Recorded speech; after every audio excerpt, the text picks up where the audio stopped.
మాలాంటి వాళ్ళ జీవితాల్లో ఎప్పుడు పోలీస్ స్టేషన్ గడప తొక్కడం కానీ లేకపోతే కోర్టులు గడప తొక్కడం కానీ ఇప్పటివరకు చేయలే. నా 48 ఏళ్ళ జీవితంలో కానీ మా కుటుంబ జీవితంలో కానీ ఎప్పుడు కూడా కోర్టులు మెట్లు ఎక్కడం అనేది ఎప్పుడు జరగలేదు. ఈ 15 రోజుల పరిణామాలు చూసిన తర్వాత నాకు ఎవరి మీద ద్వేషం లేదు, ఆగ్రహం లేదు, కానీ బాధ అయితే కలుగుతుంది.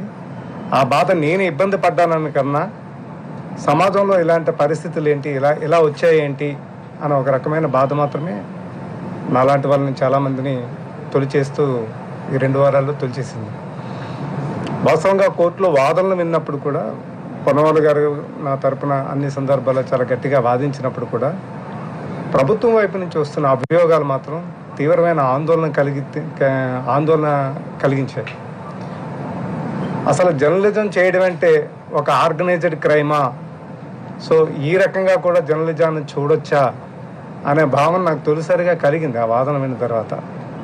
నేను గత ప్రెస్ మీట్లోనే చెప్పాను, సాధారణంగా ఏ రాజకీయ పార్టీలోనైనా మీడియాని సమన్వయం చేసేవాళ్ళు కానీ కోఆర్డినేషన్ చేసేవాళ్ళు కానీ వివిధ మీడియా సంస్థల్లో పత్రికల్లో ఎడిటర్లుగా సీనియర్ జర్నలిస్టులుగా ఎవరైతే పనిచేస్తున్నారో వారి బాధ్యతలు విధులు ఎలా ఉంటాయో రాజకీయ పార్టీల్లో మీడియాను సమన్వయపరిచే వాళ్ళు కోఆర్డినేట్ చేసే వాళ్ళ తాలూకా బాధ్యతలు విధులు కూడా సమానంగా ఉంటాయి. అందులో ఎలాంటి తేడాలు ఉండవు.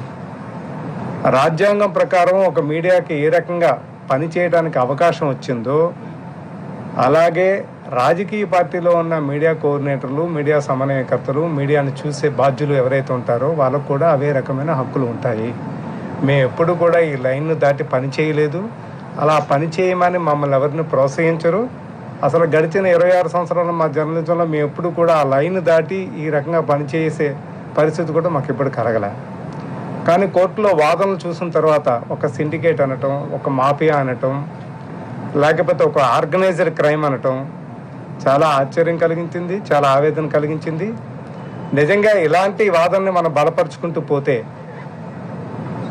మాలాంటి వాళ్ళని ఇట్లా ఇబ్బంది పెట్టడానికి అదే రకమైన ఎత్తుగడిని వాదనని తీసుకుని ఉంటే దానికి ఒక రకమైన నేరేషన్ ఇచ్చి దాన్ని ప్రభుత్వం వైపు నుంచో లేకపోతే ఇతరత్ర వ్యవస్థల మీద నుంచో దాన్ని ఒక పెద్ద భూతంలా చూపించడమో లేకపోతే ఒక దుష్ప్రచారానికి వాడుకోవడమో చేస్తే భవిష్యత్తులో కూడా ఏ మీడియా సంస్థ కూడా ఏ పత్రికా టీవీ కూడా పనిచేయలేరండి. ఎవరు కూడా సిమిలర్ వర్క్లు ఉంటాయి.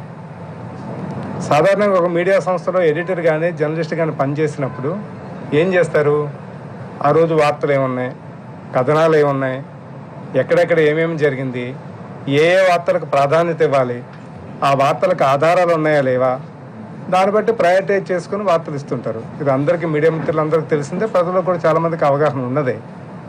అలాగే పొలిటికల్ పార్టీలో ఉన్న మీడియా విభాగాలను చూసే బాధ్యులు కానీ ఎవరైనా కానీ ఇవాళ సమాజంలో ఏం జరుగుతున్నాయి, రాష్ట్రంలో ప్రజా సమస్యలు ఏమున్నాయి, ఆ సమస్యలను చెప్పడానికి అవసరమైన ఆధారాలు ఉన్నాయా లేవా, సరైన సమాచార సేకరణ జరిగిందా లేదా, నియోజకవర్గాల్లో ఎమ్మెల్యేల నుంచి లేకపోతే పార్లమెంట్లో పనిచేస్తున్న పెద్దలు ఎంపీల దగ్గర నుంచి కూడా దానికి సంబంధించిన సమాచారం సేకరించుకోవడం, ఆధార రూపకంగా వాటిని చూపించడమే మా బాధ్యత.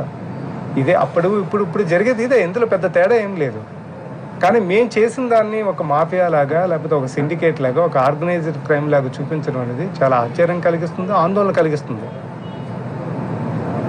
సో ఎవరినో విమర్శించడానికి ఎవరినో ద్వేషించడానికి ఈ మాట అనట్లేదు, కానీ మీడియా స్వేచ్ఛ మీద రాజకీయ పార్టీలకు రాజ్యాంగపరమైన హక్కులు ఏవైతే ఉన్నాయో ఆ రాజకీయ పార్టీలు తమ కార్యకలాపాలను స్వేచ్ఛగా నిర్వహించే హక్కులను హరించడం అనేది జరుగుతుందనేది ఒక జర్నలిస్ట్గా, ఒక పార్టీకి జనరల్ సెక్రటరీగా నా ఆవేదన. నేను గత ప్రెస్ మీట్లోనే చెప్పాను, మాలాంటి వాళ్ళు ప్రజాస్వామ్య ప్రక్రియలో పాల్గొనడం అనేది చాలా అరుదు. ఎక్కడో విజయనగరం, శ్రీకాకుళం, విశాఖపట్నం 3 జిల్లాల నుంచి ఒక వ్యక్తి జర్నలిజం లాంటి రంగంలోకి రావటం, అక్కడి నుంచి సబ్ ఎడిటర్ నుంచి ఒక సీనియర్ సబ్ ఎడిటర్ ఒక సీనియర్ పొజిషన్కి వెళ్ళడమే చాలా కష్టం. అలాంటి పరిస్థితుల్లో సాక్షిలో నేను చేరిన తర్వాత అంచెలంచెలుగా ఆర్గనైజేషన్ మా పనితీరుని మెచ్చుకోవచ్చు, లేకపోతే మా అంకిత భావాన్ని చూడవచ్చు, లేకపోతే ఏదైనా కావచ్చు, లేకపోతే మాలాంటి వాళ్ళని ప్రోత్సహించాలని ఒక మంచి గుణం కావచ్చు. ఒక పెద్ద స్థాయికి వెళ్ళాం. అక్కడి నుంచి గౌరవ్ జగన్మోహన్ రెడ్డి గారి ప్రోత్సాహంతో ఒక పార్టీకి ప్రధాన కార్యదర్శిగా నియమించడం అనేది ఒక గొప్ప అవకాశం, మాకు అదృష్టం. ఇలాంటి అవకాశం మాలాంటి వాళ్ళకి చాలా అరుదుగా లభిస్తూ ఉంటుంది. మీరు ఒక్కసారి పార్టీ ప్రధాన కార్యదర్శులుగా ఈ 3 జిల్లాల నుంచి ఎవరైనా పనిచేస్తారా? ఎవరైనా వెనుకబాటు జిల్లాల నుంచి ఒక జర్నలిస్ట్గా పనిచేసి ఈ రకంగా ప్రమోట్ అయ్యి ఈ రకమైన ప్రోత్సాహాన్ని అందుకున్న వాళ్ళు ఎవరైనా ఉన్నారంటే లేరని నేను ఖచ్చితంగా చెప్తాను. సో గౌరవ జగన్మోహన్ రెడ్డి గారి ఆత్మీయత కావచ్చు, ఆయన అభిమానం కావచ్చు, మమ్మల్ని ఈ స్థానానికి తీసుకొచ్చారు. మా పనిని మేము ఎప్పుడు రాజ్యాంగబద్ధంగానే చేస్తాం. ఆ లైన్ దాటి ఎప్పుడు చేయం.